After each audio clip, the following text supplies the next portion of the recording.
Hello, Archie Dunlop here with Talking Astrology with Archie on Friday, September the 20th, 2024. Today we have a Grand Trine in Earth signs. We have the Sun in Virgo, and it is trine Uranus in Taurus. And the Sun is also trine Pluto in Capricorn. And those two outer planets, Uranus and Pluto, are themselves very close to a trine. So we have a trine, Grand Trine, in Earth signs involving Sun, Uranus and Pluto. And what I want to talk about is this relationship between Sun, Uranus and Pluto. So why today is special is because the Sun is halfway between making the trine, the exact trine with Uranus and the exact trine with Pluto. So this Grand Trine, which has been around for a few days, is probably at its strongest today. And what makes it strong is the fact that the Sun is exactly on the Uranus-Pluto midpoint, and that's what I want to talk about. I want to talk about the Sun being on the Uranus-Pluto midpoint. And I'm going to be looking at horoscopes of people who have this configuration. Sun conjunct the Uranus-Pluto midpoint. Sun opposition the Uranus-Pluto midpoint. Sun square the Uranus-Pluto midpoint.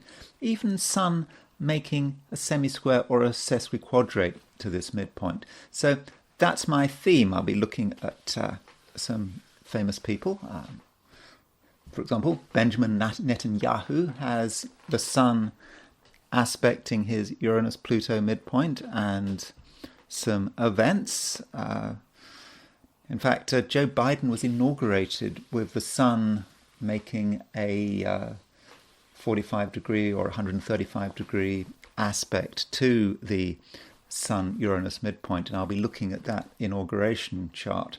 But before I do that, I want to consider the astrology and the I Ching for today, which is Friday, September the 20th, 2024. Just a reminder, if you do happen to like this video, I'd be really happy if you were to indicate this. Just press the like button, it's very easy. And if you're not subscribed and you enjoy the video, of course, I have to say it, I'd be so happy if you were to subscribe, because apparently it does make a big difference. Okay, so what's happening today? Here is a picture of the planets for today. Oh, by the way, over my head you've got a picture of the Sun, and of course I've put the glyphs of Uranus-Pluto over it, hence Sun on the Uranus-Pluto midpoint. So if we look at what's happening today, we can see that the moon is in Taurus. Certainly at noon, New York time, the moon is in Taurus, at early Taurus. So that is a bit of a change, the moon moving from Aries into Taurus. So when you have this change, with Aries, it was all about action, making things happen. We perhaps felt an obligation to actually do something to create waves. It perhaps felt as if it was down to us to take the initiative. Well, now that the moon is in Taurus, things do slow down a little. And, we can perhaps focus on building things up. Perhaps with the moon in Aries, it was all about disturbances. Things had to be reconfigured. We perhaps had to take the initiative. We may have caused a bit of disruption in the process, but now everything has to be brought down to earth. And the moon works very well in Taurus. The moon is exalted in Taurus. So that emphasizes the point that it can be a time when we can create stability, when we can focus on making things last rather than just breaking them up. And with the moon moving into Taurus, we now actually have an increasing number of planets in Earth signs. So we've got the moon in Taurus, we've got Mercury in Virgo, and the Sun in Virgo. So we've got 3 personal planets in Earth signs. We've also got Uranus and Pluto in Earth signs. So this moon in Taurus, I think for most of us it should be quite settling, although we shouldn't forget that moon in Taurus can be quite stubborn. Now, as far as when the moon moves into Taurus, it moves into Taurus London time at 10:02 a.m. So that means if you're in the Americas, it will have moved into Taurus really early on Friday. You can really regard Friday as being just a moon in Taurus day, okay, unless you're up really early, maybe, I don't know, you work in a bakery or something. Do bakeries still start work at sort of 1 o'clock in the morning? I don't know. So that's the Americas. If you're in Europe, yeah, sure, the first part of the day, the moon is in Aries, but by 10, 11, late morning, the moon will have moved into Taurus. Now, if you're in Australia or New Zealand, the moon does move into Taurus later, but don't worry, I will be quickly looking at the Australia chart, or a chart set for Sydney in a moment. Now, aside from that, we do have a couple of other things going on. The moon, just before it moves into Taurus, does make a square to Pluto, and that square to Pluto may create a certain sense of intensity. There may be moments in a day, particularly if we're in Asia, Australia, New Zealand, where we have to sort of feel we have to keep things to ourselves, and we're just a bit afraid of revealing too much, and our emotional responses to things going on around us may be a little bit extreme. But Moon square Pluto is quite a fast-moving aspect. Now, another aspect we've got today is Saturn quintile Uranus, and I think that this Saturn quintile Uranus is quite important. A quintile is that 72-degree aspect. So you've got Saturn at 15 Pisces, quintile Uranus at 27 Taurus. So remember, it's a 72-degree aspect. So you can see this in the chart. So 15 Pisces. So if Saturn is at 15 Pisces, you move that on 72 degrees. So 15 Pisces plus 60 degrees is going to be 15 Taurus. You add 12 degrees to that to get you to the 72, takes you to 27 Taurus. So Saturn-Uranus as a pair is about the clash between trying to keep things as they are, holding on to what we have almost for dear life because we don't want change. But Uranus understands the necessity of change. So how do we create change, even create quite dramatic change, but also maintain the status quo? And that might be something that we're puzzling over and we're thinking about. And with a quintile, it's about what we are trying to create. And many of us may be actually trying to create this. We're trying to change our environment, but at the same time we're trying to keep it together, and we're trying to get the balance right. Now, one point about the Saturn-Uranus pair, I did a video some time ago about Vladimir Putin and Russia, and I take the view that the Saturn-Pluto cycle and Vladimir Putin are very much connected. And so when you see Saturn-Uranus, strong, close Saturn-Uranus aspects, you should always think about Russia and what is going on in Russia. And Vladimir Putin, I think he's very much a representative of the Russian collective. I think that people spend too much time individualizing, for example, the conflict in Ukraine. And so I think in terms of Russia, you have to think, what is Russia trying to create? And I think, with Saturn-Uranus and Russia, Russia is, in one sense, a country that is trying to keep things together, but it also has this sort of revolutionary streak, trying to overturn things. even now when Russia is a Christian conservative country, it's no longer trying to create a sort of a world revolution. That's a long time ago. Even Stalin, remember Stalin had this, was all about socialism. That's your Uranus in one country. That's Saturn. Stalin thought he could go beyond Marx, and Marx was talking about the withering away of the state, but Stalin thought you could do it all in one country. That is so beautifully Saturn-Uranus, and that represents the Russian struggle. And so, we need to perhaps look at Russia at the moment, what Russia is trying to create, what Russia is trying to consciously create.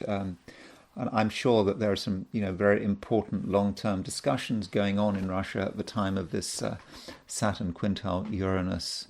Of course, if I'm wrong, I can't be proved wrong, but I think that this Saturn-Uranus quintile is important for individuals, and also as far as the collective is concerned. One other aspect, there is a quincunx between Venus and Uranus.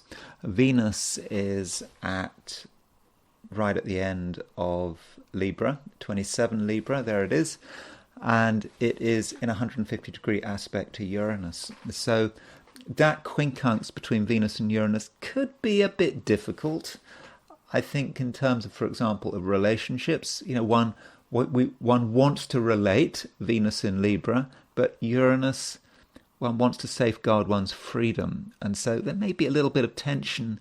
It's not necessarily dynamic tension, but it's tension in the sense of just feeling a bit uncomfortable, and somehow we have to bring together our need for relatedness with our need for freedom. So that's the position of the planets set for noon today. Now, just very quick for New York. Now, let me just quickly look at the situation in Sydney. So Sydney, I take Sydney.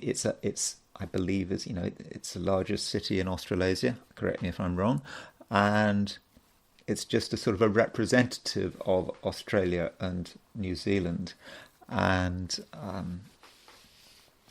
so the big difference between the noon chart in Sydney and the noon chart in New York is the moon. The moon is not in Taurus.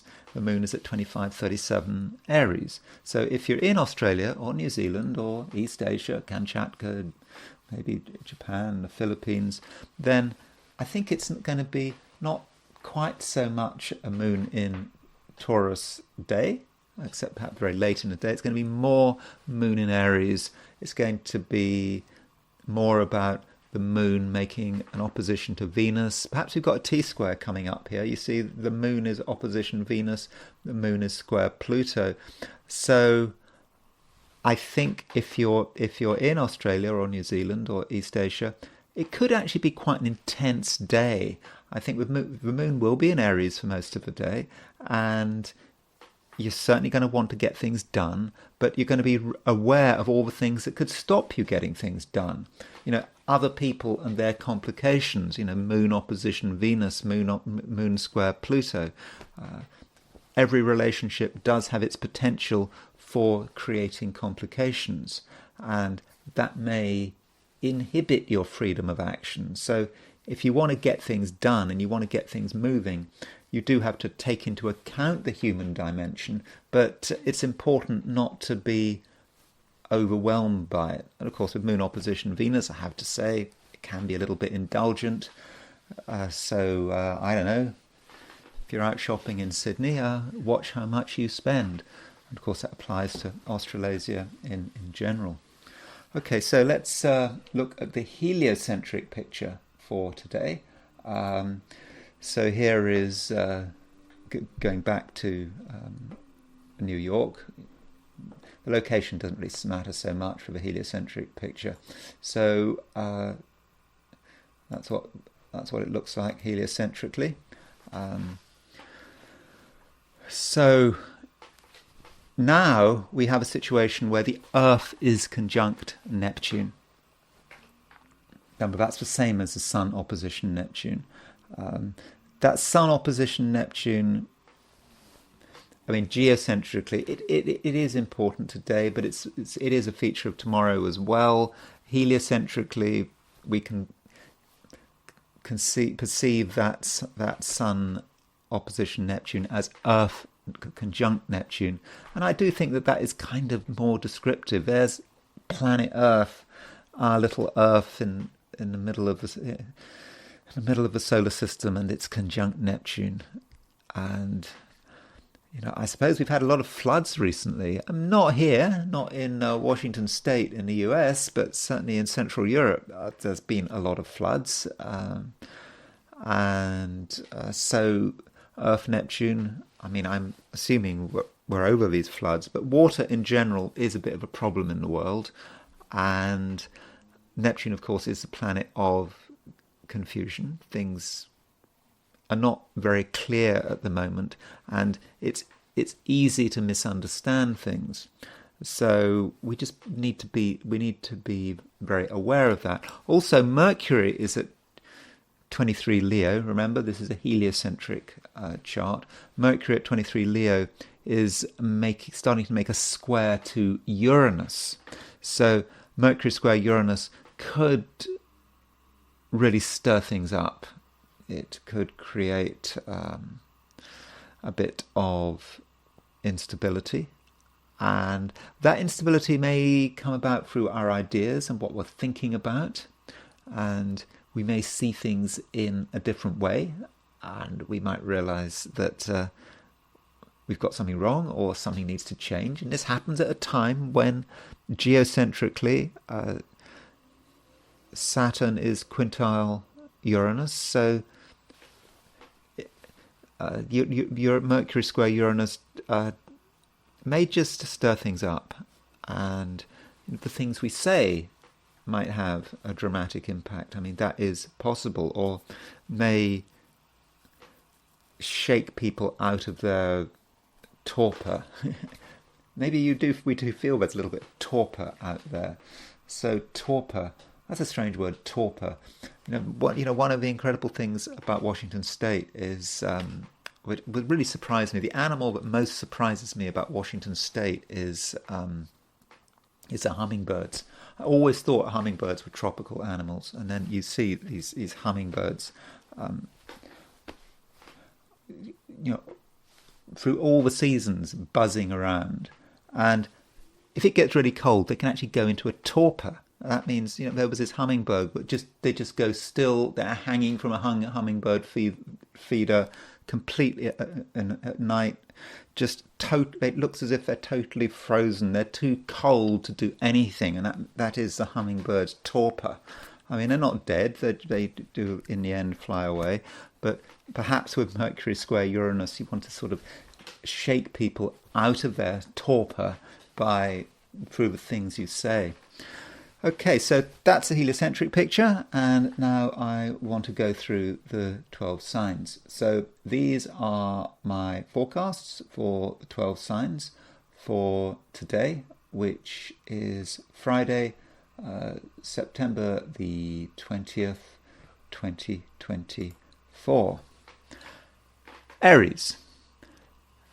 Aries, things are changing. The moon is moving out of your sign and into Taurus. At least it is if you're in the Americas or in Europe or Africa. So, with the moon moving out of Aries, I do think that things are starting to slow down a bit. You realize that you can't make everything happen at once, and perhaps you feel a need to pause for breath, take stock of things, perhaps consider what the implications of your actions are, maybe from a financial perspective. So perhaps you've had big ideas and you want to put them into action, but now you've got to consider whether actually you can afford them, or if you can't afford them, what do you need to do to be able to afford them? Maybe some of your ideas need to be changed a bit, and perhaps made a little bit more reasonable. So, it really is okay to be reasonable. And, whatever you're doing, I think if it's really important, you should be thinking about permanence. What do you need to do to make something permanent? It's all very well to have, excitement and drama on a short-term level, but what if you're looking for something that's going to last? You're going to have to completely change your approach, and I do think that is something you can do. Now, it's true that you are quite realistic today, but I don't think that you're overly realistic. I think that you have not lost your optimism. Far from it. I think actually with the moon moving from Aries into Taurus, you are actually in a strange way becoming more optimistic, because you can actually see how things could happen. Before you just had some vague ideas, you were acting on them perhaps, but in quite a fast way. But now you can see, hold on, it is actually possible. If there's something that you want, you can make it happen in the real world. And I think also that's something you can transmit through your example. And I think you can actually provide a very good example to other people. You're not lazy. You're perhaps slower and more deliberate, but you're showing people that you can get the balance right, that you can be realistic, but at the same time, you haven't lost your vision. Now, I should say that if you are in Australia or New Zealand or East Asia, it is a slightly different picture, because the moon is really going to be in Aries for most of the day. And it will eventually move into Taurus sort of later in the day, but certainly during a working day, the moon is going to be in Aries. And that does make things slightly different. I think that you are going to be more dynamic, but you may find that there are restrictions on your freedom of action. For example, other people might represent a restriction. You might want to do things your way, but other people and perhaps their complicated issues are going to slow you down a bit, or perhaps make you angry. And so if you are in Australia or New Zealand, don't get too angry. Do slow down and start preparing for the moon to be moving from Aries into Taurus. And regardless of where you are, wherever you are in the world, I think you should be patient with other people. Some people have their own way of doing things, they have their own way of working, and they may behave in a way that you actually hadn't expected, and you may not be entirely happy with what they're doing. And so you may feel that your plans are disrupted by another person's behavior. And rather than get annoyed, you perhaps need to understand what's going on. It may be that there are some people that are sort of battling. They're battling with, on one hand, their desire to keep things on an even keel, but on the other hand, they know that things can't be the same. So do try to work out what is going on. Taurus, the moon is moving into your sign. Okay, it might move into your sign fairly late in the day if you are in Australia or New Zealand, but if you're in the Americas, the moon moves into Taurus very early on Friday. And so with the moon moving through Taurus, I think it's good news. Even if you are in Australia or New Zealand, the moon will eventually get there, even if it is late in the day. And with I mean, maybe even very late in the day. But with the moon moving into Taurus, you do feel a sense of arrival, that you're in a situation that you understand and you can relate to what is going on around you. And you are able to create, I think, a certain level of stability. And in a general sense, I think you're going to be quite lucky. And, the reason you're going to be lucky is, early Taurus is an absolutely great place for the moon. The moon has its degree of maximum exaltation, at least in the Western zodiac, at 3 degrees Taurus. Well, it does actually in the Eastern zodiac, but 3 degrees Taurus in the East is different from 3 degrees Taurus in the West. But with the moon in Taurus, I think you'll feel essentially that you're in the right place at the right time. And that's certainly going to be a feature of the whole day if you're in the Americas, or really even if you're in Europe and Africa. If you're in Australia and New Zealand, the moon is not going to move into Taurus until right at the end of the day, and it may be more of a feature of Saturday. But with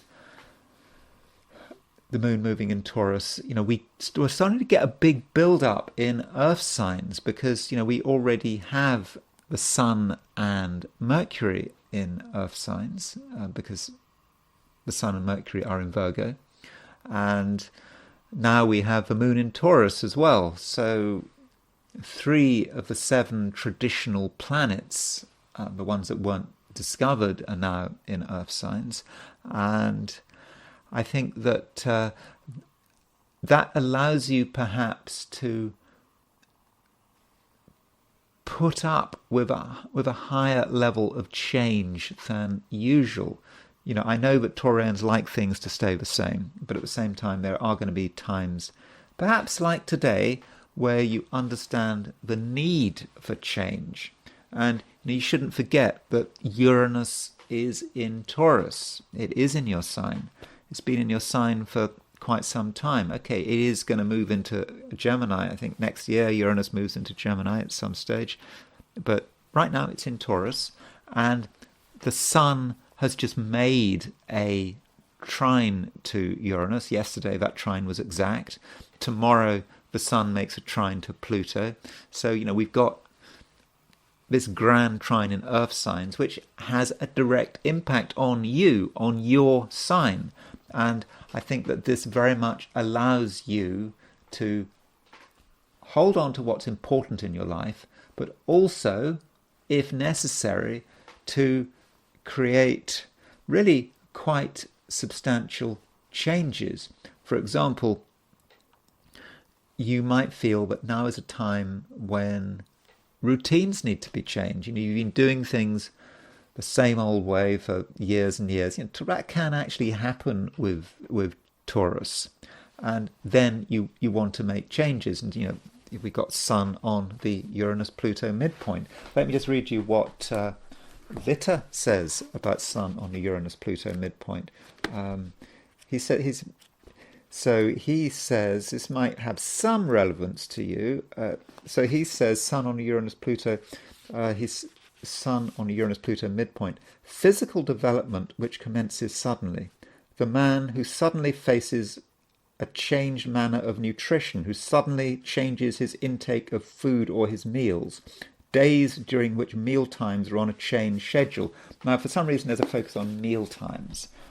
But can we just move that beyond meal times and perhaps talk about schedules and routines? And I think that this is a time when some of your routines, or routines which have been imposed upon you, you might feel that now is the time perhaps to change them a bit. So you don't have to accept things the way they've been passed down. If you're not happy with something, then right now you can actually say, no, that's no good, I want to do things differently. And that is absolutely in keeping with the fact that Uranus is in Taurus. You are an individual and you are an agent of change. And that can sometimes be surprising. Taurus is a sign that is often associated with stability, liking to keep things as they are. But, we shouldn't forget that, Maximilien Robespierre, the one of the architects of the French Revolution, was a Taurus. And he had an idea about change, and he pushed it through with everything he got. He was very persistent about it. He did lose his head in the end, but it shows that Taurians can be revolutionaries. And when you decide, Taurus, that you want to change something, nothing is going to stop you. Nothing. So if there's something that is not right in your world, then I suppose you haven't got a choice, have you? You have to bring about that change. Of course, you have to keep it legal. There are usually rules against starting revolutions, so you've got to keep it legal, and you've got to make some effort to look after other people's interests. That's true. But Taurus, you don't have to put up with things as they are. If you feel that something has passed its sell-by date, I suppose talking about nutrition, not just nutrition, but if something has passed its sell-by date, then it may be time to throw it away or get something new or bring something new into your life, and perhaps explain to other people that things have to change. Gemini, you have a lot to say for yourself, as always, but maybe you're not going to quite get the audience you were expecting, or perhaps you don't want an audience. I think that it may be a time, Gemini, when you feel that you've done your bit, and now you can just watch. I mean, Geminis do like to watch, and Geminis can be great gossips. They see what's happening around them, and then that gives them something to talk about at a later stage. And so you don't have to be directly involved in things. If you want to take a rain check, then I think that is okay. But you are able to make things happen, but in a very subtle way. You can have an impact, even if you don't want to have an impact, even if you don't feel that there's any way for you to have an impact. But you have to be kind of quite unemotional about it, or not unemotional, but certainly detached, and not be emotionally involved with the result. And if you can take that approach, Gemini, then I think that you can have a sort of behind-the-scenes impact, nothing direct. And I don't think you want to draw a huge amount of attention to yourself. And another reason why you might want to pull back a little is because you're thinking about your priorities, and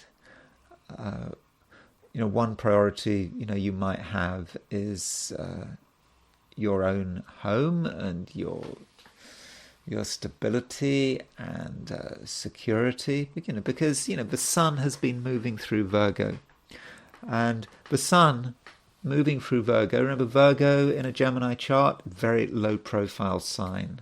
It's at the bottom of the chart. And the sun moving through Virgo is actually on the Uranus-Pluto conjunction. And with the sun on the Uranus-Pluto conjunction, I think that there is a certain amount of dissatisfaction with the way things are, particularly with your living space. The way you're functioning on a sort of a day-to-day level in your space, you're not comfortable with it, I don't think, because it could be better, and you can perhaps see that your domestic environment is holding you back. It may even be that members of your family are holding you back, and just something needs to be changed. That is sun on the Uranus-Pluto midpoint. And so this is perhaps work that has to be done on quite a sort of a private level. It's not about putting all your energy into success and status and power and being seen, being heard. No, that's not really of any great interest to you today. I mean, I don't think it should be of any interest. You have to consider, where your priorities lie.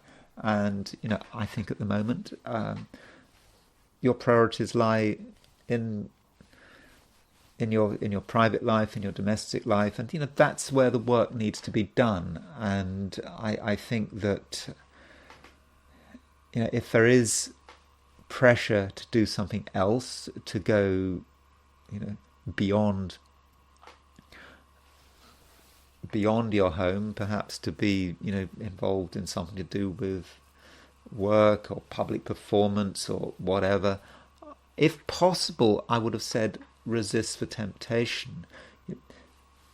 People like employers, authority figures, government officials, these kind of people, you don't want to have anything to do with them.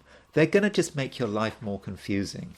I mean, it might seem to be the most responsible thing to do, to focus on getting ahead, being successful, but it could actually just create complications.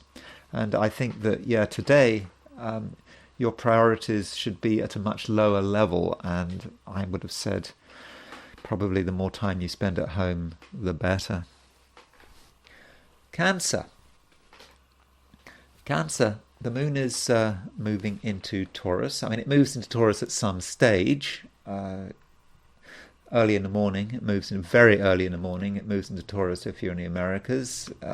Very late at night if you're in Australia and New Zealand. But in the end, the moon does move into Taurus, and the moon in Taurus is a place which is great. I mean, the moon is exalted in Taurus, and so with the moon in Taurus, I think that you have a certain amount of confidence, and you feel that you understand what's happening around you. And if you are socializing, I mean, I suppose Friday is a day which people very often do socialize on. It's the end of the working week, so if you are socializing, I think that you can be quite successful because you're going to feel comfortable. You don't feel that there's necessarily anything you actually have to do, but still you can just be yourself and be with others, and at the same time you might feel fairly confident that you have a particular vision. You know what you want, and you've got hopes for the future, and at the same time you're quite realistic about these hopes for the future. I mean, okay, it may not be the long-term future, but you just feel you understand the way things should be going, and you're ready to move in a particular direction. And I would have said that the whole way in which you express yourself is going to be powerful without being disruptive, and you can get the balance right. It is easy to be disruptive by saying the wrong things, by going too far, but you're a Cancerian, you're sensitive, you're down to earth, you're made even more down to earth by the fact that the moon is now in Taurus.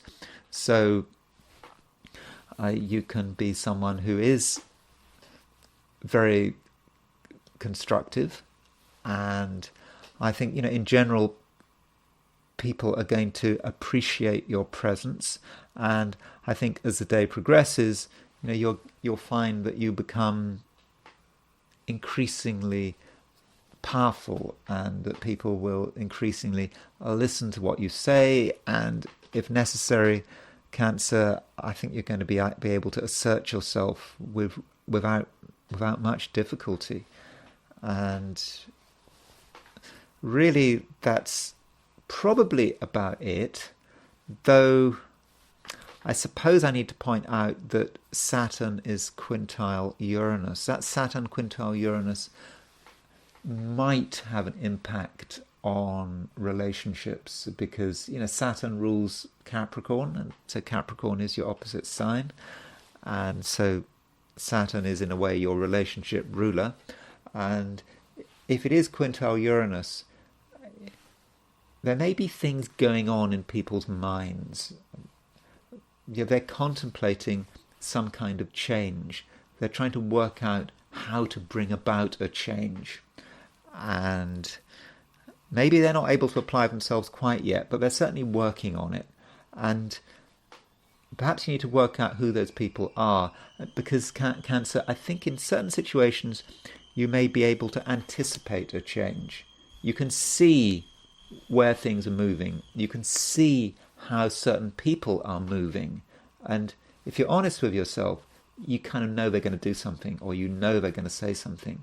And rather than wait for the surprise, because it really shouldn't be a surprise actually if you're sensitive, rather than wait for the surprise, perhaps you need to forestall it. You need to do something yourself first. And in this way, I think you'll certainly be making it easier for yourself. And if it's a conflict situation, then you may be able to steal the advantage. Leo. The big aspect today is Sun on the Uranus-Pluto midpoint. Remember, the Sun is your ruler. And so there is this Grand Trine involving the Sun. The Sun is, yesterday the Sun was trine Uranus. Tomorrow the Sun is trine Pluto. And so today the Sun is halfway between the two. It's therefore on the Uranus-Pluto midpoint. And I think that might have an important influence on you. You are, I think, able to stir things up. You're able to really come over in a really quite dynamic way. And your presence will be obvious, and you will be able to make things happen. And if you don't like the way things are, then you can be the person that creates a change. Now, it's possible, Leo, that there may be a financial dimension to it with Sun on the Uranus-Pluto midpoint. Because the Sun is in Virgo, and so with the Sun in Virgo, you might start to understand the cost of things, and you might be, wondering whether actually something can be afforded, and then you might, for example, announce that something is not going to happen, and the reason might be financial, or you might just feel that a financial change is needed. And I think that with money, the Sun has been in Virgo for a long time.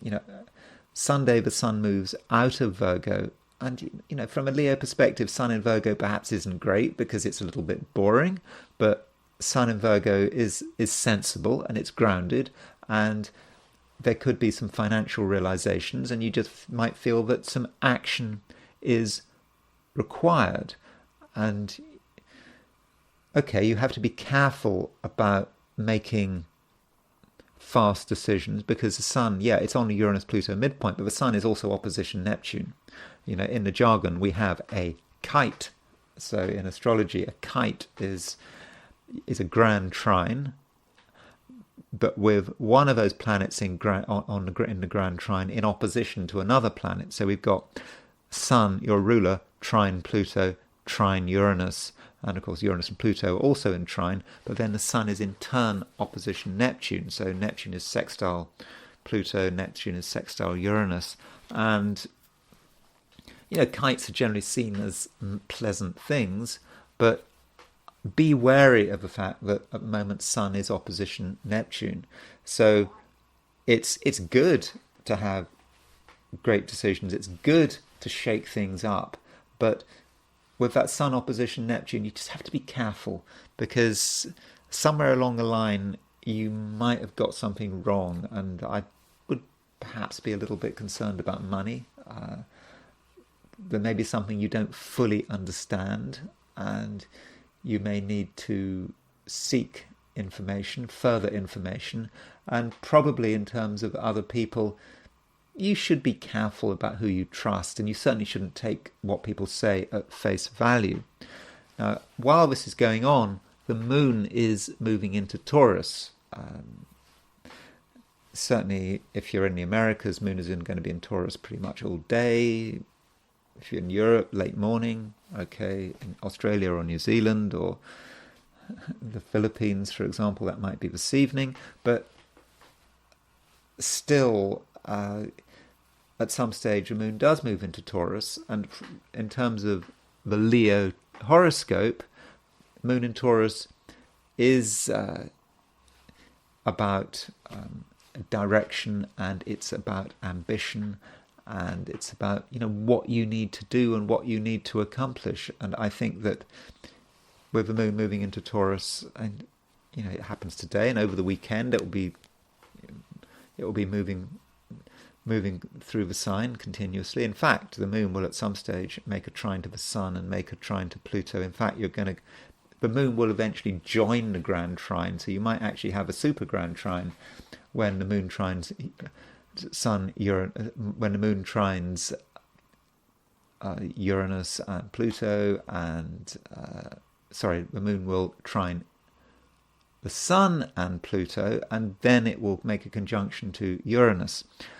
So with that moon in Taurus, it is a time when I think many Leos are going to be ambitious, and you may start to change some of your ideas about what it means to be ambitious. And it may be that, maybe not today, but over the next couple of days, over the weekend, some of your ambitions might have to be fine-tuned, because you become aware of something new.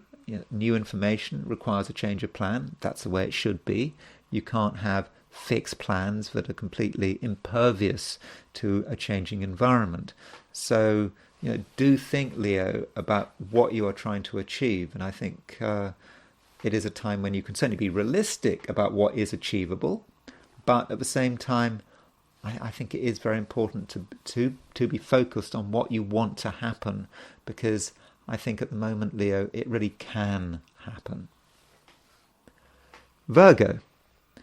So Virgo, the sun is in the last few degrees of your sign. I hope you've enjoyed the Virgo season, and the Virgo season is coming to an end on Sunday. The sun moves from Virgo into Libra.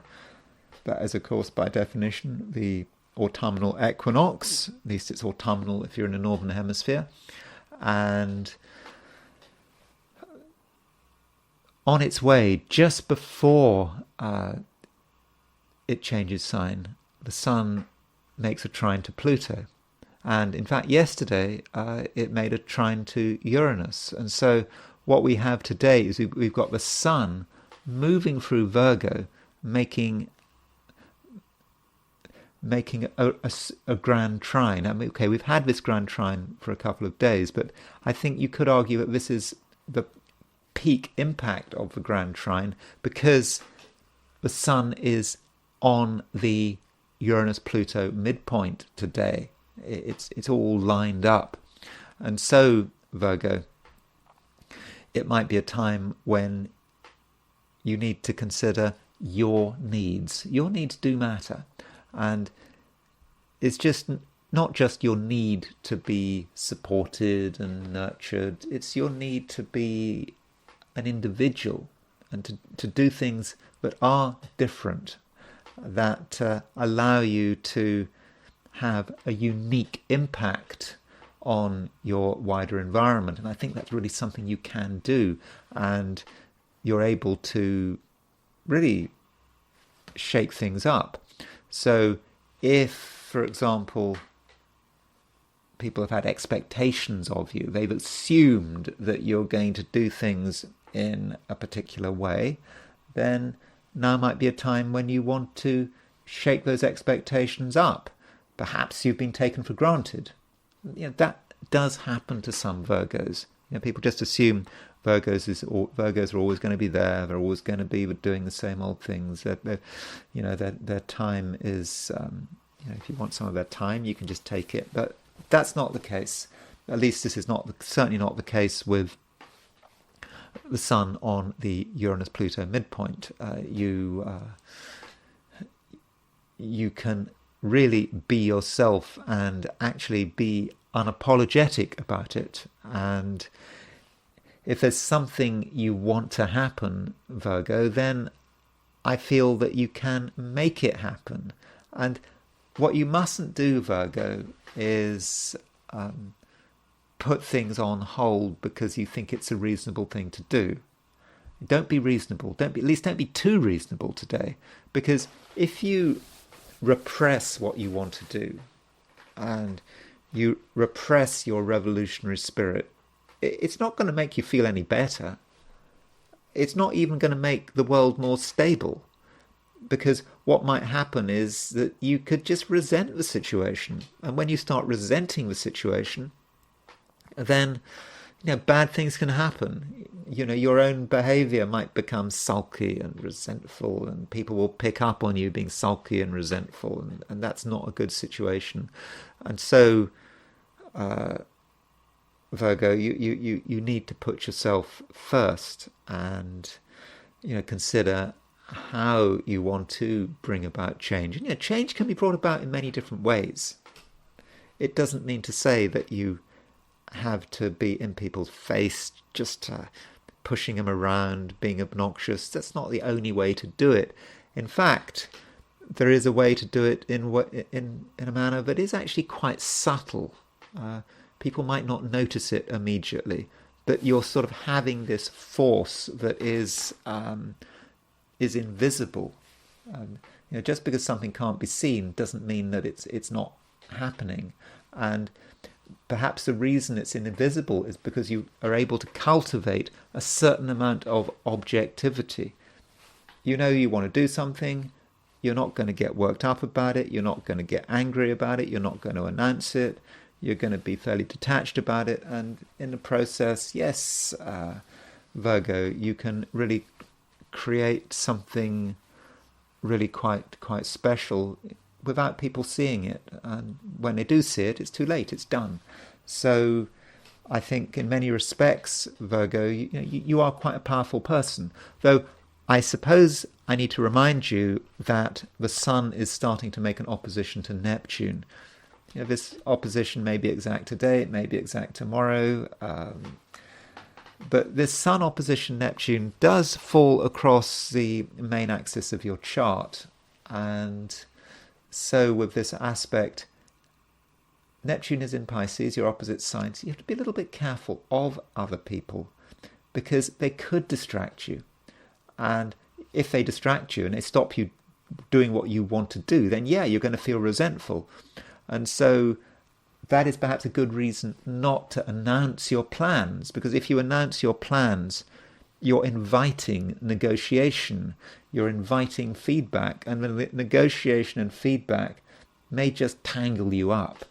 So there is a good case with that Sun opposition Neptune for you to just do things your own way and not feel that you need to get anyone's support or validation. Libra. Venus is now very much in the last few degrees of Libra, and Venus will move into Scorpio on Monday. I need to remind you of this. Venus is very well placed in Libra. It is not going to be in Libra for much longer. So I'm hoping you're taking advantage of Venus's final dance through your sign, the opportunities are still there. There may be opportunities around now that may not be available next week. So I think it's important that you are active today and over the weekend, that you are doing everything you can to make the most of available opportunities, because these opportunities might not last forever. Now, Venus, while it moves through the last degrees of Libra, is making a square, sorry, not a square, it's making a quincunx to Uranus. So quincunx is an 150-degree aspect. And so with Venus making a quincunx to Uranus, there may be a certain uneasiness that is possible. You want to do things in a particular way, and you thought you'd sorted it out, but other things are going on which you don't feel entirely comfortable with. And so there's some danger that a lack of comfort slows you down. And, as a Libra, I think you want a degree of comfort, particularly social comfort. You want to feel that everyone is on the same wavelength, that disruption gets minimized, that disharmony gets minimized, and that's just you being a Libra. But sometimes you have to deal with a certain level of discomfort, and I think that perhaps links also with what I was just saying right at the beginning, when I was saying that take advantage of Libra's movement through the final degrees. Venus's movement through the final degrees of Libra, because it's not going to last forever. You might not actually want to do anything at some level because it just feels a little difficult. You feel that things don't fit together. But just because things aren't perfect, Libra, doesn't mean that everything has to grind to a standstill. It does not. And in fact, it should not grind to a standstill. And, at the moment, you need to really be imaginative and look for opportunities, perhaps in places you don't really want to go to. Or maybe you're going to have to talk to people you don't really want to talk to. And it just could be a little bit difficult. I'm thinking of, who's the most famous Libra at the moment. The most famous Libra at the moment is, of course, Kamala Harris. I think that this Venus is actually, because she's got a full moon, hasn't she, she's got her sun at 27 Libra, I think, yes. And so Venus is at 27 Libra today, so she's got Venus on her sun today. So Venus, and so she's got Uranus quincunx her sun, and Venus on her sun, and Venus is opposition her moon. So I don't know what Kamala Harris is doing today, but I'm thinking that, I suppose she's trying to be elected to president, and I suppose she's perhaps having to deal with people she doesn't want to deal with. It's uncomfortable. She's probably not feeling comfortable, whatever we see on the surface.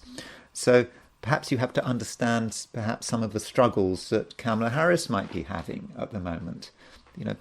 Being in a world where you don't feel comfortable, but you're trying to run a campaign, or you're trying to achieve something. Okay, you may not be running for president, and I doubt that Kamala Harris has got time to be watching this video, but still, just because you're uncomfortable does not mean that everything needs to grind to a standstill.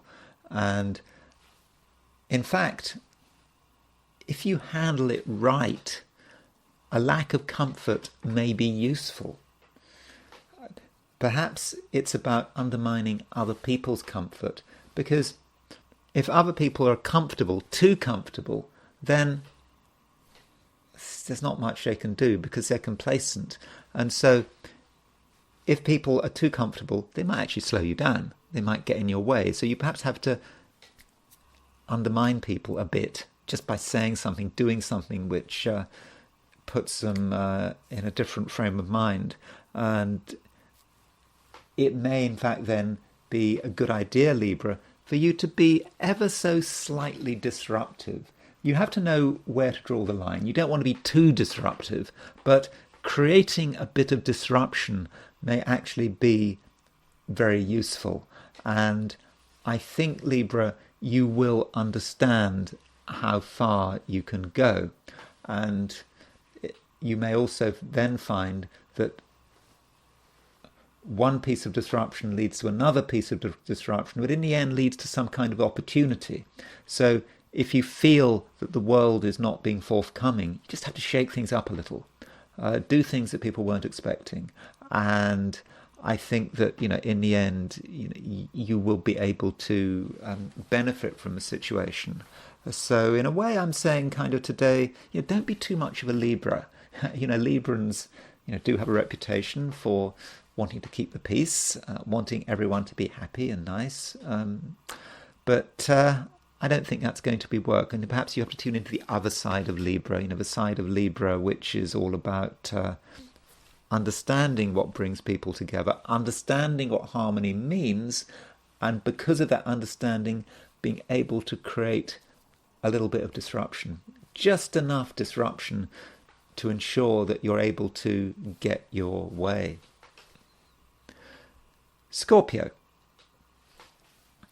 The moon is starting to move into Taurus, and Taurus is, of course, it is your opposite sign. And so with the moon moving into Taurus, there may be a focus on other people, on the other, everything that is not you.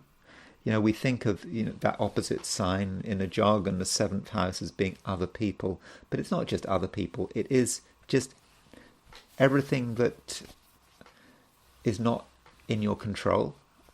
It may be the events around you, certainly the people around you, and things that you sometimes don't fully understand. And so with moon moving into Taurus, you do have to be aware of the social dimension and indeed the interpersonal dimension. And you always need to consider what someone's motives are, and even if you think you know what someone's motives are, you may not have got it right. So don't make assumptions about other people. Just because you can see their behavior, just because you're at the receiving end of their behavior, it doesn't mean you understand immediately the way things are. So a little bit of patience might be useful, taking the time to watch someone's movements, to listen to what they say. That could make a big difference. And certainly that's one aspect of what's happening today. We also have a Grand Trine in Earth signs, and that Grand Trine in Earth signs could also say something about what's going on socially, because the Sun is in Virgo and it's in a relatively high profile part of your chart. It's trine Uranus, trine Pluto, and so if you are socializing, not just today, but over the next day or two, over the weekend, then things might not be quite as expected, and there might be a few surprises, but I think in most cases probably pleasant surprises. You'll start to see things in a different way, and I think that other people are going to be interesting. Okay, they might be a little bit destabilizing, but sometimes, Scorpio, you need a little bit of destabilization just to stop you being complacent. That's all. Now, as far as your ambitions are concerned, yesterday the Sun was trine Uranus. Tomorrow the Sun is trine Pluto. And that might indicate, Scorpio, that some of your ambitions are actually in a process of change. You perhaps wanted something yesterday and maybe you don't want it today, or you might not want it tomorrow, or maybe your ambitions are escalating.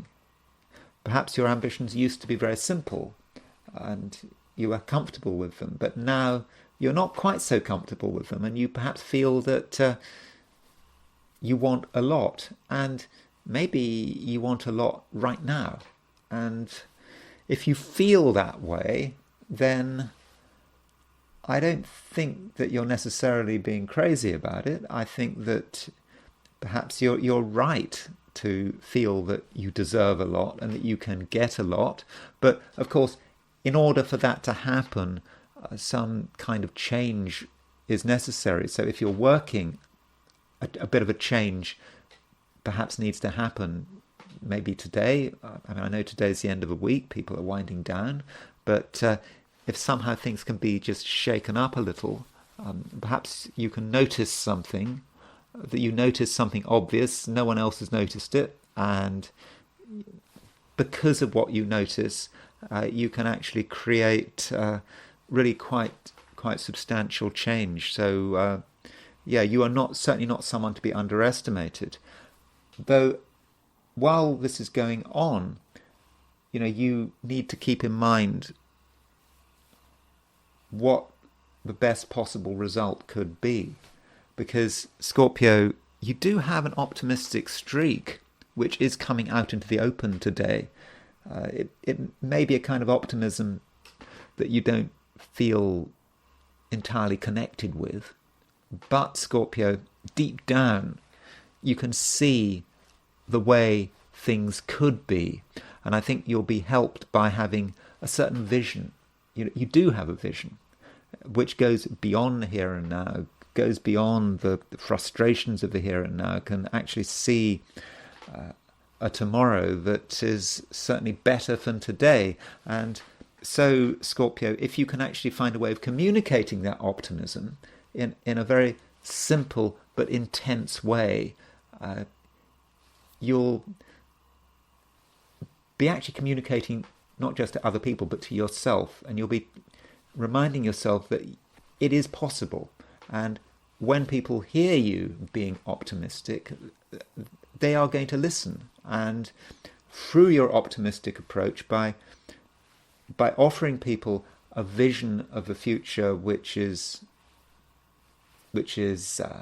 better, which sounds possible, sounds reasonable, but is a vision which you're able to tell with simple conviction, then I think that people really like what you have to say. And in that sense, today you can actually exercise, I think, a considerable amount of power. And it's all about how you deliver the message. It certainly requires a bit of sensitivity. You've got to understand what people's weaknesses are, what their strengths are as well. But if you take into account strengths and weaknesses, then I think that you really can have quite a powerful impact.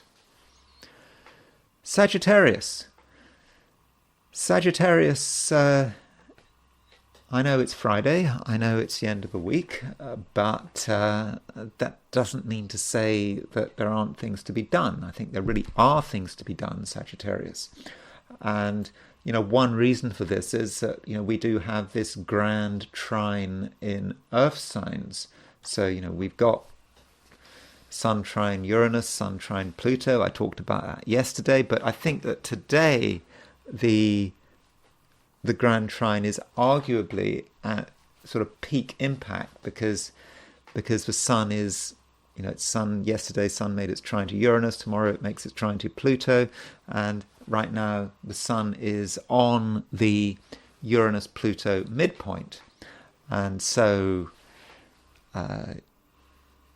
it is a time when you have a great sense of what you can do, and it may actually be quite exciting.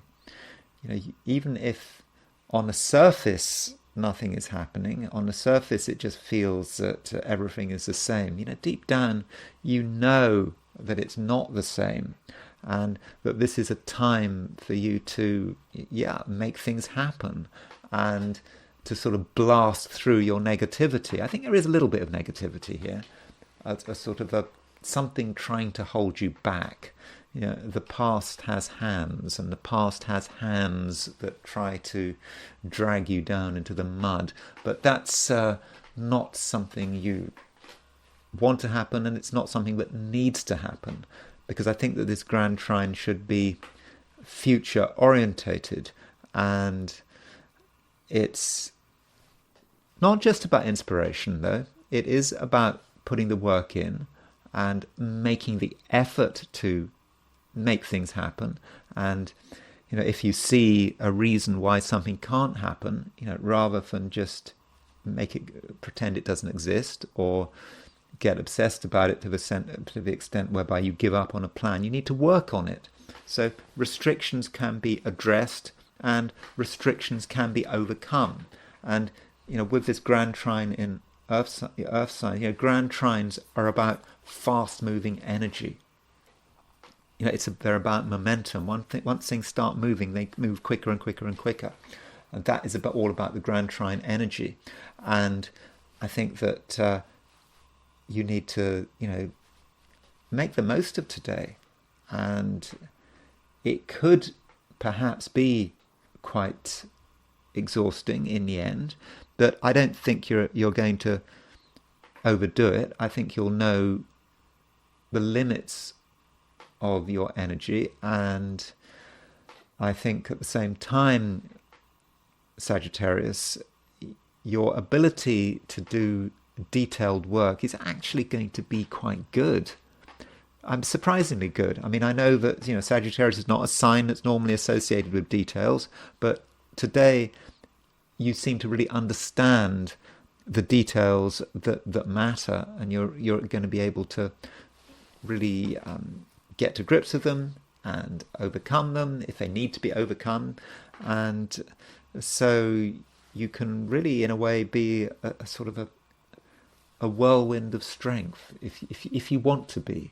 And I think that it would be a good idea to take this approach. Don't be satisfied with the way things are, and if something needs to be done, make sure that you actually go and do it. And I think that really is it for today. It's quite short, but perhaps one reason for making it short is that you need to do what's best for yourself and not be distracted. I suppose I should say in closing that Sun is opposition Neptune. So with Sun opposition Neptune, just a warning about home, family, and the pressures from home and family. I've talked about how wonderful things could be today and into the weekend. It's just possible that home and family issues take up too much of your time, and they confuse you, and they could spoil things a bit. So be wary. Okay, I understand if you've got a family, they do need attention, your home needs attention, but don't give it too much attention because it could be a trap. Capricorn, things now do seem to be moving, and we've got this Grand Trine in Earth signs, which I think I talked about yesterday, and also we have got the Moon moving into Taurus. So we've got a real emphasis here on Earth signs, and because you're a Capricorn is an Earth sign, I think that you can very much benefit from it. And if things have been a bit slow in the past, and you perhaps haven't been in the mood in the past, I think that things are changing, and at the same time you're able to get in touch with your fundamental creativity. As I keep saying, Capricorn is a very creative sign, but it's usefully creative. A lot of people say they're creative, but what actually do they produce? You as a Capricorn, you're creative, and you can actually produce things which demonstrate your creativity. And now, with the Moon moving into Taurus, more so than ever. And so Capricorn, kind of consider what kind of impact you want to have today, and indeed into the weekend. And you're certainly going to be helped, I think, by this Grand Trine in Earth signs, because remember, Pluto is in Capricorn, the Sun is making a trine to Pluto, Uranus and Pluto are sort of in trine. I mean, in fact, they're quite closely in trine, but the Sun brings Uranus and Pluto together. And so, Capricorn, you have a natural connection with the material world. You understand what underlies the material world. You understand the fault lines. You understand how to shift things. So if you've got 50 tons of concrete, other people might think, well, that 50 tons of concrete is completely immovable. But Capricorn will see 50 tons of concrete and will probably see, well, actually there is a way to move it. It may not, you can't do it immediately, but we can do it. And that's how Capricorn thinks. Capricorn is not going to be unrealistic, and Capricorn will be looking for ways, looking for approaches. And so you may actually find on a material level that you can just move things much easier than expected. And you can make it look easy, sound easy. And it's just because you just understand the material world. Capricorn is an earth sign. You understand matter. Almost at an atomic level, you know how to shift things. And you certainly can shift things. And it could be very mundane. If there's things that need to be literally shifted, then today you can shift them. I don't know what it is, whether it's a pile of garbage, a pile of wood chips, or indeed a pile of concrete, you'll know how to shift it. And in terms of your ambitions, and if career is relevant, it's more of the same. You can make things happen. If you have your own business, you'll know how to make things. You'll know what levers to press, and perhaps it's all about leverage. Because in order to move that 50 tons of concrete, you do probably need a bit of leverage. If you literally try to push it, you won't get very far. But using levers, you can move it. It can be done. And so Capricorn, it looks to me like a powerful day when very few things are going to be able to stop you. Even things like regulations. Sometimes regulations are a problem and rules are a problem, but your legal skills are actually quite good today. If you have to deal with regulations, if it seems that a set of regulations or rules is preventing you doing what you want to do, then I think that you might actually find a way of sort of slipping around it without breaking the law. Now, you're not going to break the law, but perhaps because you understand the rules, you understand the weaknesses of the rules, and you'll just be able to sort of slip around it. So, in fact, it might be a good day if you're a Capricorn lawyer. So today, Capricorn, I think that you do have a lot of power. It's not power that may be obvious to other people, but the key thing is, Capricorn, with this Grand Trine in Earth, that you can get things moving. Aquarius, the moon is slipping out of Aries into Taurus, and because of this, you may feel a certain need to lower the volume. Perhaps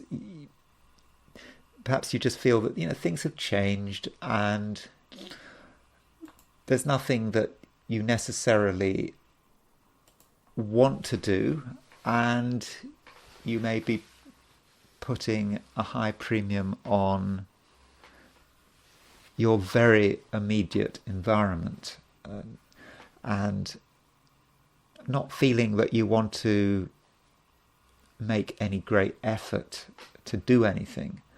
And perhaps it's Friday, it's a weekend, and perhaps that's kind of how you want to end it, as in just packing up for the week.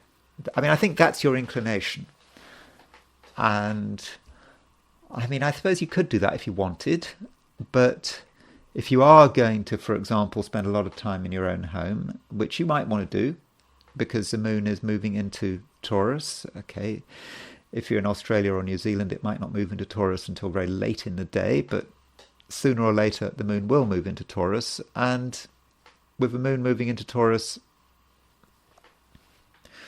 you might just want to stay put, and that might be it. But you do have to consider what's happening in the outside world. You have to consider what other people are planning, what other people are doing, because I think that other people are up to something.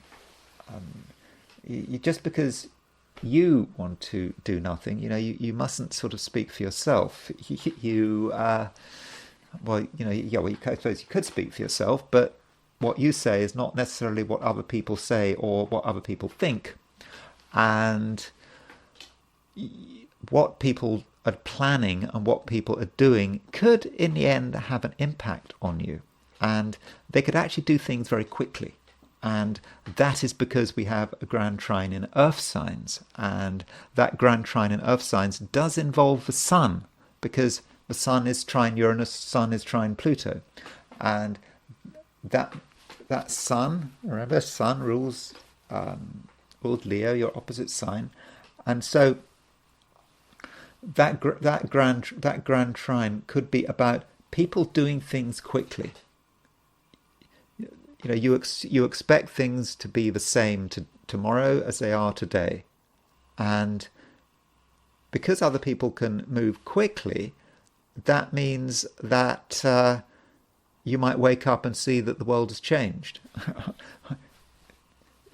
You hardly know what's going on. It comes to you in a flash. So don't underestimate people.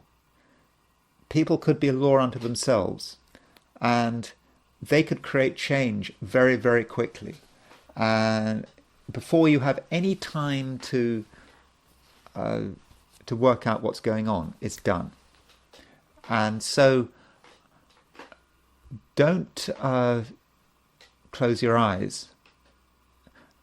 Try to work out what people are planning. Try to look at the signs of what people are doing.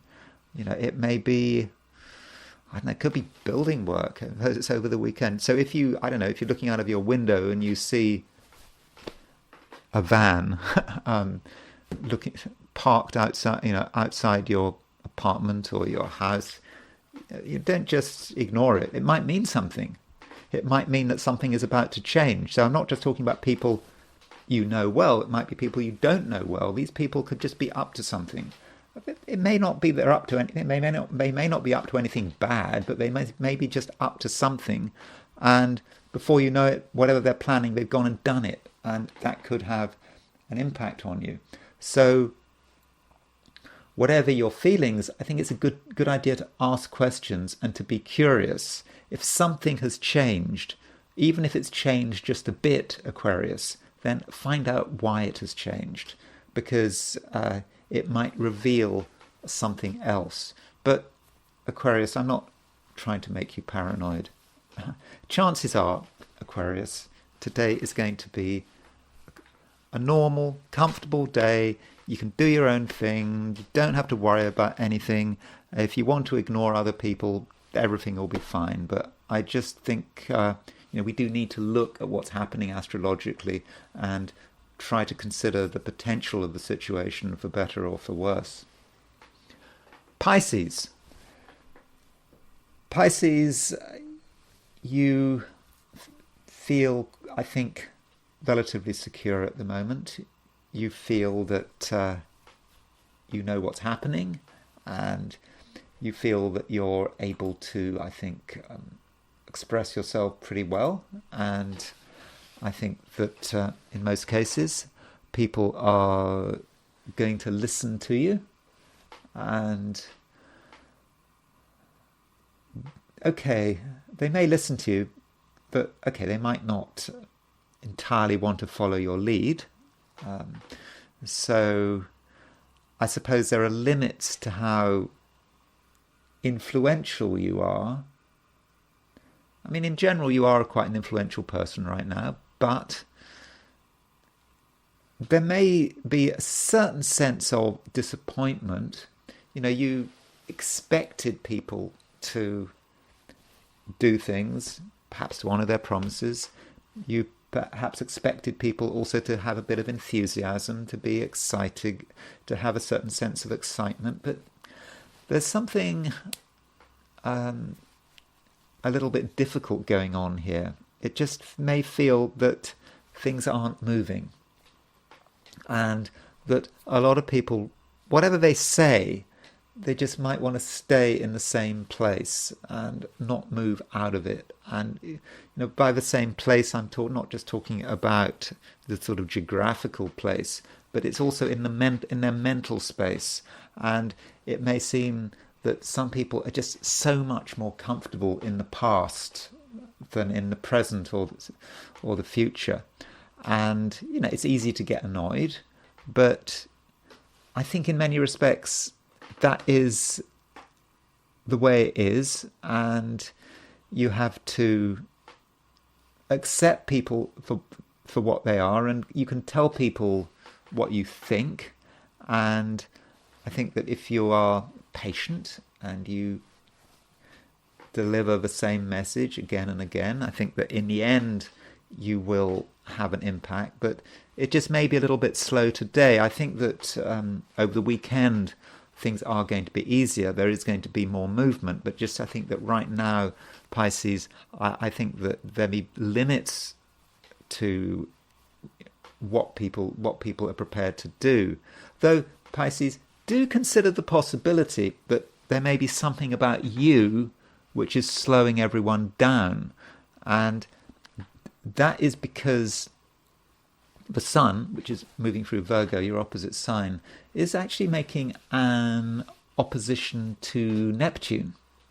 And I think that opposition to Neptune is exact tomorrow. In fact, I think it's exact very early on Saturday, New York, London time. So that Sun opposition Neptune may be about you somehow creating problems. It's not that you're deliberately creating problems, but there may be just something about your presence, kind of what you are emanating. I don't know, I don't like to use the word, but aura. Something about your aura that people just don't quite understand you. And because they don't understand you, they may be doing things that you don't like because they don't know any better. And so this emphasizes the point, Pisces, you need to get your message across. You are able to communicate today, and tomorrow, but you have to be very clear. You can't make assumptions about what people understand. They might not understand your message, and they might get the wrong ideas. In fact, it's better to say nothing than to say something that is confusing.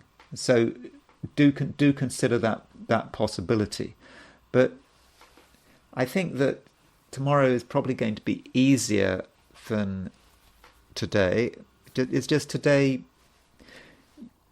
you're not quite sure how to fully express yourself. Yeah, you've got something to say, but are you really going to be able to say it? I think you can, but it just will require a bit of work on your part, and just keeping it simple, keeping it clear. And too many words could actually spoil your message. And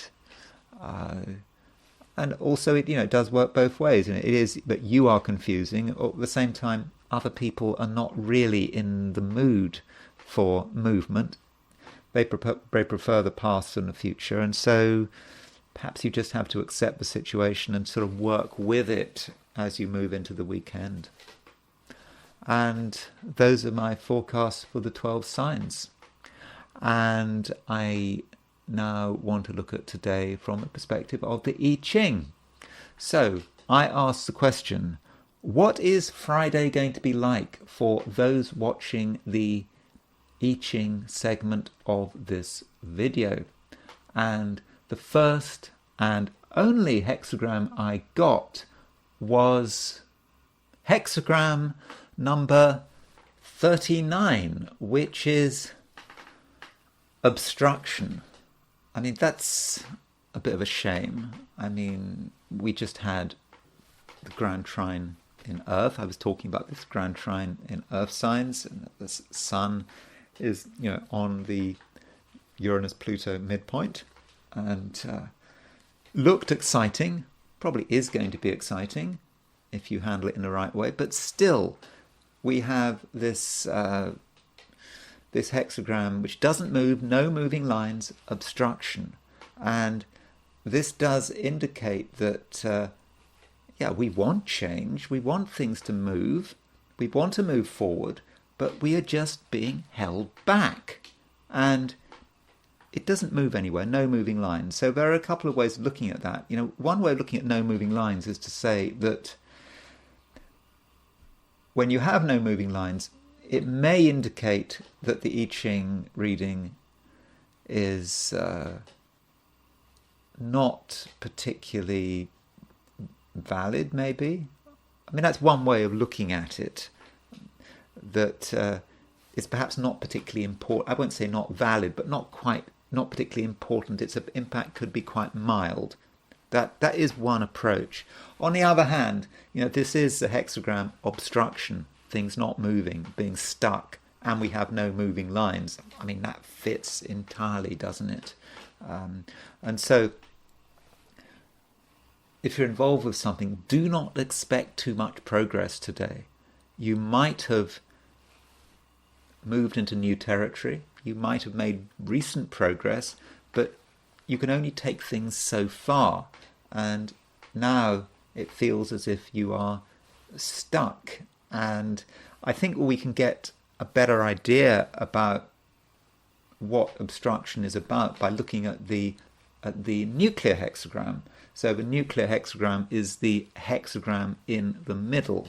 That's when we knock off the top line, we knock off the bottom line, and we make the third, fourth, and fifth lines the top trigram, and the second, third, and fourth lines the bottom trigram. So the nuclear hexagram is before completion. There it is.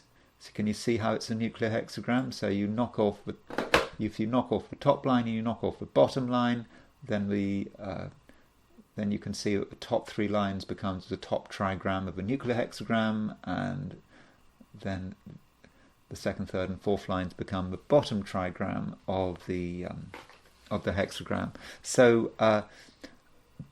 the nuclear hexagram gives us some idea about the context. And I think it's kind of useful to look at the nuclear hexagram, particularly when you have something locked. So here's the context before completion. The context is that we're trying to do something. There's something we're trying to complete, and from a symbolic perspective, it's about crossing the great river.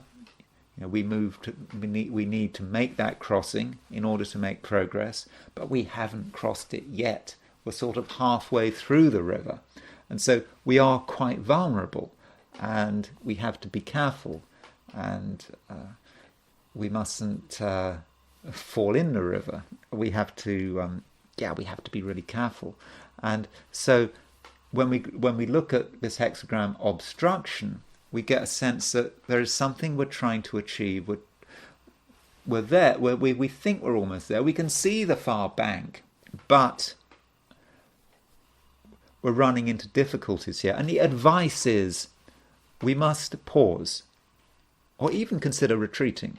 It doesn't mean to say we've given up on the project, but clearly we're running into difficulty here. And we need to reconsider the situation, reconsider our strategy, or it just may be that the situation is not right at the moment, that perhaps there are people in our way, the weather may not be right, whatever. It's just not the right time to be doing it. So we either retreat or we pause, and then at a later stage we can try again. And really, that's all there is to say. I wouldn't worry about it too much.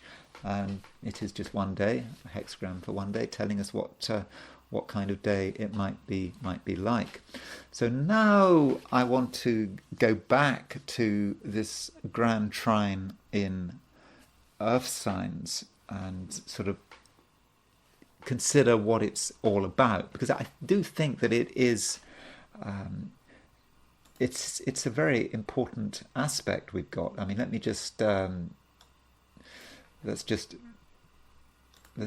remind you of remind ourselves about what's actually going on here. So so here is this Grand Trine. So we've got Uranus, Sun is trine Uranus, and Sun is trine Pluto, and Sun is trine Uranus. So we've got these Grand Trines, and so I think, when I was doing the midpoints and harmonics course in the 1980s with the Faculty of Astrological Studies, and that was a course taught by Mike Harding. He co-wrote the book Working with Astrology, and he, if I remember rightly, he said that the reason, I hope I'm quoting him right, but if I remember from the class, he said that when you've got a Grand Trine, the reason Grand Trines might work is it's actually because they're very close. So we're not talking about wide Grand Trines. The reason something like a Grand Trine might work is because you're triggering midpoints. So you're not going to have midpoints if you've got a wide Grand Trine. But when you've got this kind of Grand Trine, the reason it's so strong is because it's so close that the Sun is opposition the Uranus-Pluto midpoint. You can see that Uranus and Pluto Uranus is at 27 Taurus, Pluto is at 29 Capricorn, so the direct midpoint between those two would be 29 Pisces, and so the Sun at 28 Pisces, so the Sun would be opposition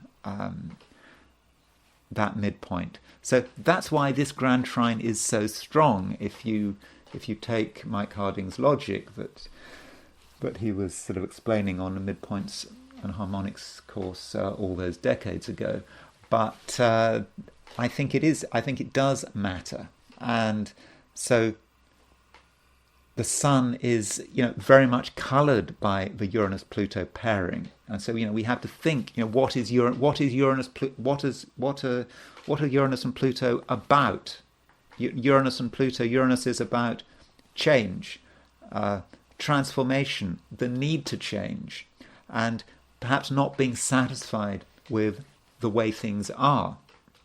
And so the Sun is who we are, and so the Sun is us trying to create change and just feeling that the status quo just isn't good enough.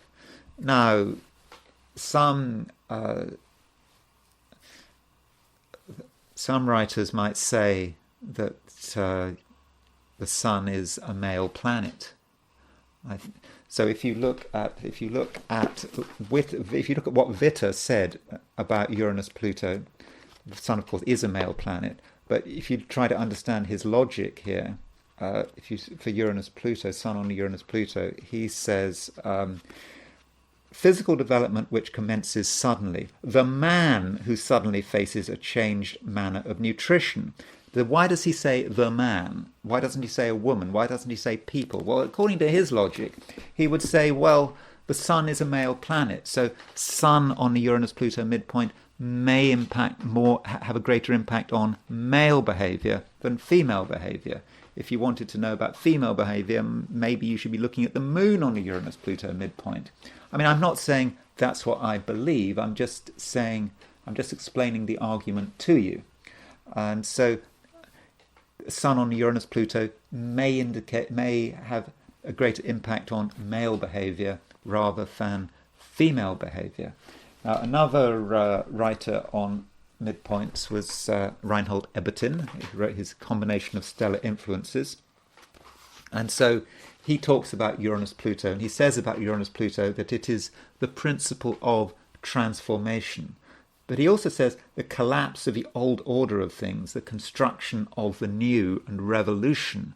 And I think you can see that because Pluto is about transformation and Uranus is about revolution. And so Pluto likes to sort of break things down in order to recreate them. So that's about life, death, rebirth. I suppose you can see it like that. Now, as far as what Ebertin says about Sun on a Uranus-Pluto midpoint, he says the urge for independence and freedom, untiring creative work, the tendency to make the highest demands on one's physical energy, strong emotional tensions, overexcitement of the nerves, a breakdown, a catastrophe. So these are the kind of things that the Sun, Uranus-Pluto might be about. And of course, this Grand Trine is also moderated by, well, not moderated, perhaps intensified by Neptune, because we have a kite. So there's the kite. So there's the Sun opposition Neptune, and it's kind of the backbone of the kite. And there is a trine. Sorry, I should be able to put up some pretty pattern to show that. I think this software does have a way of showing what it looks like, but I can't find it at the moment. So Sun opposition Neptune, the Neptune is having an impact on this Grand Trine, and it is creating a certain sense of maybe confusion and fantasy. And so some people may want to create change, might want to do something dramatic, but on the basis of false information. They're getting confused. They think they know the answers, but they don't know the answers. So perhaps this Grand Trine in Earth signs could actually be quite dangerous because of the influence of Neptune. And so, I don't know, in terms of the world, the next couple of days could be a little bit dangerous. Things move too quickly also with Grand Trines. Grand Trines, there's no opposition. They just happen and things move quickly, and the results may not always be fortunate. So as far as what I want to do now is, I just want to look at the concept of the Sun being on the Uranus-Pluto midpoint. And I want to look at a few charts of people who do have the Sun on the Uranus-Pluto midpoint. And one person who has the Sun on Uranus-Pluto midpoint is George Bush. George Bush Jr., former President of the United States. And there is George Bush's Sun at 13 Cancer, and there is his Uranus at 19 Gemini, and there is his Pluto. So you can see that he really does have Sun directly on the Uranus-Pluto midpoint. Now, George Bush Jr. doesn't really strike me as being, as a president, was he a revolutionary? I don't think so. I mean, I don't think he was a particularly powerful president. I think there were people behind him who had more power. Dick Cheney was a very powerful vice president. But, we shouldn't forget that George Bush was born on July the 6th. And so he was born very close to the United States' birthday. And his Sun is at 1347 Cancer. So his Sun is exactly conjunct America's Sun. And he has Sun on Uranus-Pluto midpoint. So even if he himself wasn't a great innovator, wasn't a great revolutionary, that may just have said something about his presidency. And his presidency, certainly in terms of foreign policy and relationship with the rest of the world, was quite a dramatic presidency. And of course, the biggest drama happened during his first year as president with 9/11. So perhaps by America choosing a president with Sun on a Uranus-Pluto midpoint, they were attracting a catastrophe like 9/11. Now you could say, well, even if Gore had been president, it would still have happened. Maybe they were planning as the Al Qaeda or whoever else you think was planning it was planning as in advance. But still, he was the president when it happened, and George Bush Jr. It was under his leadership that we had the United States getting involved in Afghanistan, getting involved in the bombing of Serbia, and dropping depleted uranium all over Serbia, and not to mention Iraq, and then of course, we had the Iraq intervention 2003, weapons of mass destruction, which of course weren't there, but still. So he really stirred things up under his leadership, and 9/11 was just part of it. So that might be how his Sun on a Uranus-Pluto midpoint is actually working, at least in terms of how we experience, how Americans experienced his leadership. And someone I was talking about quite recently was Steve Irwin. You remember, he was the one who was killed by a stingray, and he, obviously was into snakes, and he had a sort of larger-than-life personality, and you can see he was born with a Uranus-Pluto conjunction at the beginning of 1962, and the Sun was opposition his Uranus-Pluto conjunction. So we can say he had Sun opposition Uranus-Pluto. By the way, I should say, in terms of orbs, I'm using an orb of 1.5 degrees. So if the Sun is within 1.5 degrees of the opposition, that's my limit. I'm not going beyond 1.5 degrees, because if you go beyond 1.5 degrees, you're going to start creating loads and loads of midpoints, and you're not going to be able to see the wood from the trees, and it's just going to be a complete mess. In fact, there's an argument for only using 1 degree orb, but so I'm sticking to 1.5 degrees here. So Steve Irwin had Sun on a Uranus-Pluto midpoint. So Sun in Pisces on a Uranus-Pluto midpoint. Maybe you've got the idea of someone wanting to do things differently, and being a larger-than-life personality, but maybe courting danger. That could be one aspect of Uranus-Pluto. You want to shake things up, playing with snakes, perhaps getting too close to a stingray. And the Sun on Uranus-Pluto midpoint may indicate someone who is capable of causing a certain amount of disruption, and it may not be their fault, or is involved in a very disruptive situation.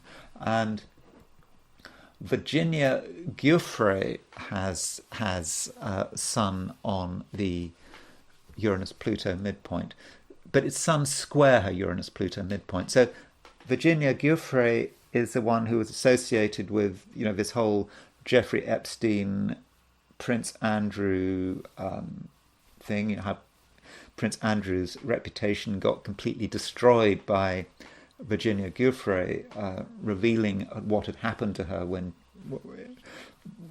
she was a teenager, I think, and all the sort of the sexual exploits around Prince Andrew and Jeffrey Epstein. And so what does that mean for her to have Sun on a Uranus-Pluto midpoint? It may be square the Uranus-Pluto midpoint. It may be what she was attracting, perhaps. Perhaps she was destined to be attracting this sort of storm around her. And I suppose you could say the Sun represents the men in her life, or the men she got involved with, who were behaving in a kind of quite Uranus-Pluto way. But also, by her revelations, she in a way was able to create a complete earthquake, certainly an earthquake that hit Britain and hit Prince Andrew's reputation. Now, another politician. We looked at George Bush Jr. And then I was just talking about, when I was doing the video for September 11th, I mentioned Chile and how the US intervened in Chile, helped support a military coup, and the president who was overthrown was Salvador Allende. So Salvador Allende, born in 1908, he died on, I think, September the 11th, 1973. And so he was the first elected Marxist leader in South America. And there is his sun for Cancer, and there's Pluto, there's Uranus. So his sun was square the Uranus-Pluto midpoint, and I think that would describe him completely. Here was a revolutionary, a Marxist, someone who wanted to change society, Uranus-Pluto. Ebertin talked about revolution, and so that's what he wanted to do. And when the right-wing coup happened, when Pinochet's coup came about, the story is he defended the presidential palace with a machine gun. He died in the coup. Maybe he committed suicide. But of course, he was a victim of a coup. And I suppose if you've got Sun on a Uranus-Pluto midpoint, it may be that these are the kind of events that you're actually attracting. And another politician who has Sun on the Uranus-Pluto midpoint, someone we're hearing about a great deal, is Benjamin Netanyahu. So Benjamin Netanyahu has, there's his Uranus, there's his Pluto, so his Sun is square his Uranus-Pluto midpoint. And you know about Benjamin Netanyahu. Benjamin Netanyahu has kind of turned Israel upside down. It's not just with the Gaza war. It was, he's just has got heavily involved in the political processes in Israel. I know that before Gaza, he was incredibly unpopular. I know that many Israelis were believing he was attacking the fundamentals of the country, attacking democratic freedoms, and then the war happened. And so with Sun on the Uranus-Pluto midpoint, it's someone who is in the middle of a storm. I suppose we saw this with Allende. Indeed, we saw this with President George Bush. When he was the president, on his watch, when you had 9/11, he had Sun conjunct the Uranus-Pluto midpoint. I suppose Allende, it was on his watch that you had this right-wing coup. He had Sun square the Uranus-Pluto midpoint. And likewise, it was on Benjamin Netanyahu's watch that you had the invasion from Gaza. And yes, he has Sun on the Uranus-Pluto midpoint, and he's still president, and he's trying to change everything. He's trying to use military force to overwhelm Gaza, and he is causing a storm. And so I think that in terms of the experiences and events that Benjamin Netanyahu is attracting, I would have said that very much fits Sun on the aspect square, the Saturn-Uranus midpoint. What about some events when the Sun was on the Saturn-Uranus midpoint? Operation Barbarossa. I don't know about the precise timing. This is when Germany invaded Russia on September the 22nd, 1941. And you can see that the Sun is conjunct the Saturn-Uranus midpoint. So Uranus-Pluto is about a sudden event, a transforming event, the decision to attack Russia. And the Sun here is at 0 degrees Cancer. In other words, it happened at the time of the summer solstice. So if you've got Sun on the Uranus-Pluto midpoint, that means that you don't just have Sun on the Uranus-Pluto midpoint, you have the Aries point square the Uranus-Pluto midpoint. So Sun on equals Aries equals the Uranus-Pluto midpoint really does give an indication of something dramatic happening, which is really going to affect the world. The Aries point is not just about the individual, it is about the world. And Germany's invasion of Russia was certainly a catastrophic event. It was catastrophic, particularly for the Russians. And we're still feeling the impact of Operation Barbarossa, by the way. It's still with us.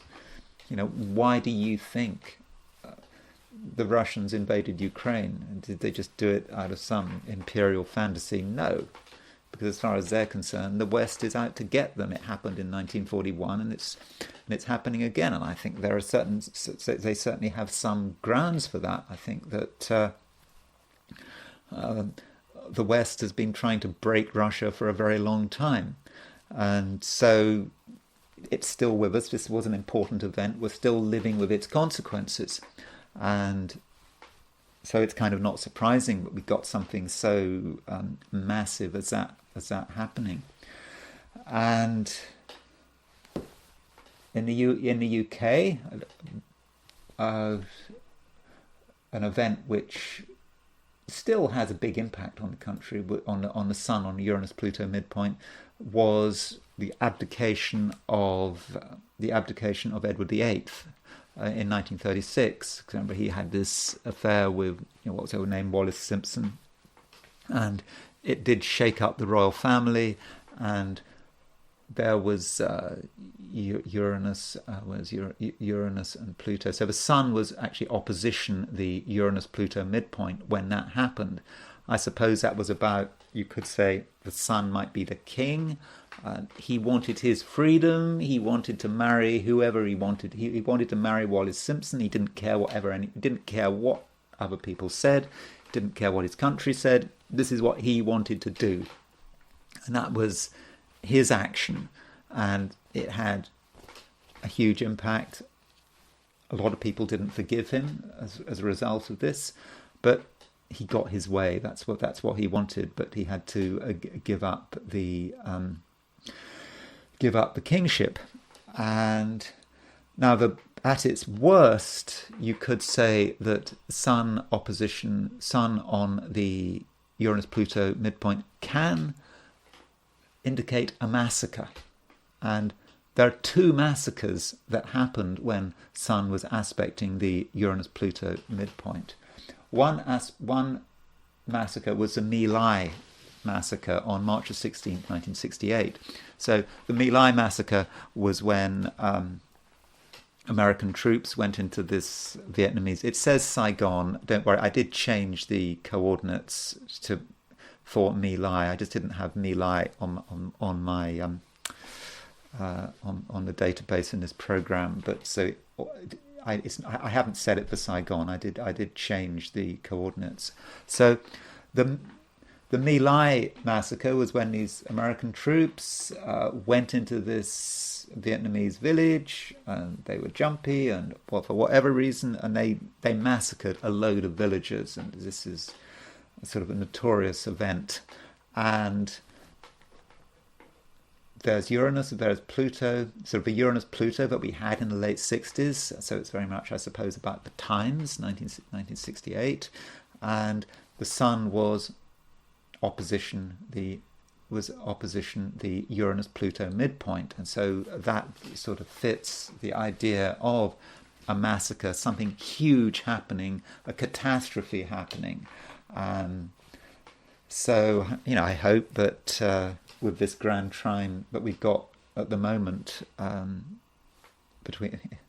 in September 2024, that I hope that doesn't lead to massacres, but it just affects the way people behave. And with Uranus-Pluto, they could be jumpy. They could want things to be clear. They could want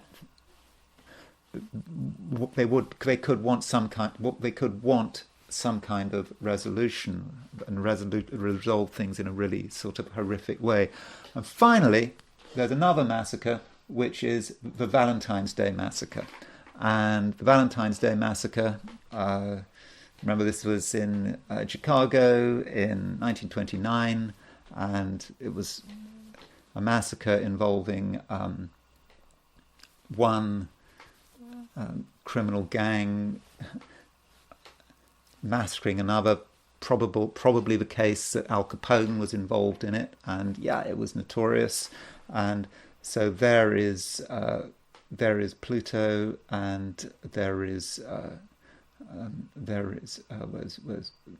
Pluto, there's Uranus. So the Sun was square the Uranus-Pluto midpoint. The Sun was also square the ascendant, and we had the North Node was conjunct Algol, and so this was perhaps, the high point of sort of gang warfare in Chicago, and Sun on the Uranus-Pluto was when the whole thing just blew up, and that does really seem to be Sun on Uranus-Pluto midpoint at work. Finally, okay, I know I said that was the last chart. Just two more charts I very quickly wanted to look at. And so far I've been looking at conjunctions, squares, and oppositions to the Uranus-Pluto midpoint. But I haven't really looked at the 45-degree and 135-degree aspects. So Joe Biden was inaugurated as president on January the 20th, 2021. And there's Uranus and there is Pluto. So the Sun was semi-square the Uranus-Pluto midpoint. And as far as orbs are concerned, I've used close orbs for the semi-squares and sesquiquadrates. I think you can use 1.5-degree orbs, but I wanted to really focus on powerful link-ups. And here I've used it's within 30 minutes. It's within half a degree. So with Sun semi-square the Uranus-Pluto midpoint, it says something perhaps about the presidency, and it says, it's talking about a presidency that maybe wants things to happen. There's a certain sense of action, but it can be quite violent, and I suppose it may hint at what happened later on in the Biden administration. In particular, you could say the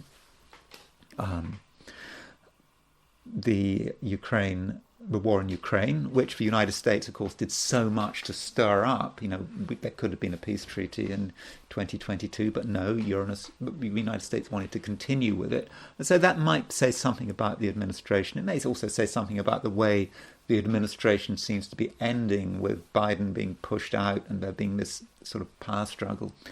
And finally, I mentioned that Operation Barbarossa, when Germany invaded Russia, took place when the Sun was opposition Uranus-Pluto midpoint. Now, on August the 6th of this year,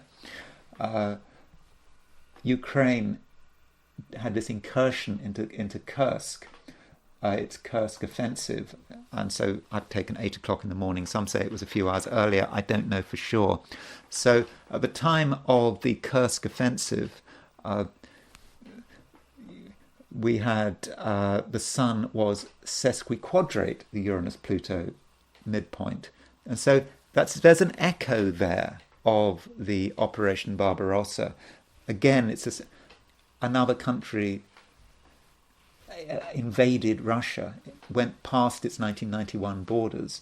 And so you can see the sort of the trauma of that. And again, it seems to be resonating to Sun aspecting the Uranus-Pluto midpoint. And of course now the Sun is aspecting the Uranus-Pluto again, sort of 6 weeks later. It's moved on, and so we get Sun-Uranus-Pluto again.